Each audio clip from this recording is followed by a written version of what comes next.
Gipuzkoako haur nerabe eta gazteen sustapenerako sistemaren, gaztematikaren baitan sortutako lantalde batek osatutako proiektu da Gazteart. 2016-17 ikasturteko planean erabaki zen Gipuzkoako zerbitzuetan Erasmus gehi programak eskaintzen dituen aukerak lantzen hastea.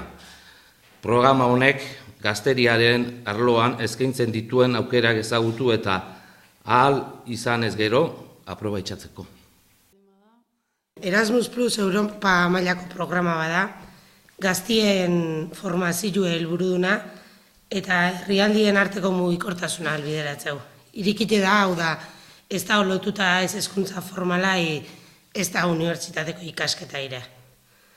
Programa honen berri izenik, proiektu zehatzen diseinui intzilon gaztematikak hainbat udalekin batea, eta guk Azpeitit Zurkilko udalak Azpeitiko kulturmaiekin batea, Italiko Napoli hirienda honenea elkartiekin batea indeu Erasmus Pluseko proiektue, programin bigarren deialdira aurkeztuko gea, aprilin 26koa. Uztailien jakingoa zein dan deialdi hontan onartuek izango zein dien proiektuk onartzeienak, baina beharrezko ikusi deu honen berri aurrez ematie, izen ematie martxan jarri alizeteko, eta antolaketie lehenbailen hasi alizeteko.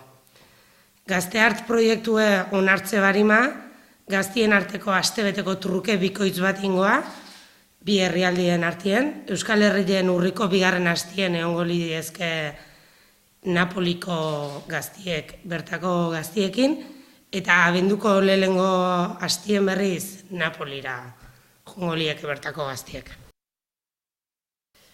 Sormen artistiko plastikoko eta artistiko grafikoko gaztei zuzendutako beka batez aigea, izan formazioa dakenak edo zaletasuna soilik dakenak arlo hauetan. Onalditan tokiakoitzeko sormen gunek eta sortzaileek ezautuko txue, eta bertan tailerra jasoko txue eta taldian zein banaka lanaiteko aukera eskainiko zaie. Aiztondo Bailarako 6 gaztek eta Urola Erdiko beste 6 parte hartuko bertan Helmugako herrialdeko beste 12 gaztekin batea. Beka da 1988 eta 1988 artean jaiotako gaztei zuzenduta, baino 2 urte horiek barne hartuta. Eta berrezkoa da inglesez komunikatzeko gaitasuna eukitzia parte hartzailek.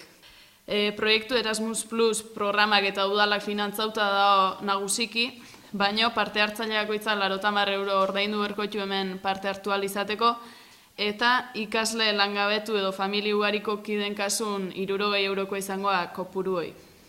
Izen ematia ekainan 5-etik 10 egongo irikita, eta parte hartu nahi duenak Zizurkilgo eta Azpeitiko udaletan dokumentazio hau aurkeztu berko behaien kurrikuluma eta zeatik aurkezteian azalduz motivazio gutun bat, Gazteart proiektun parte hartu nahi duela azaltzeko motivazio gutun bat.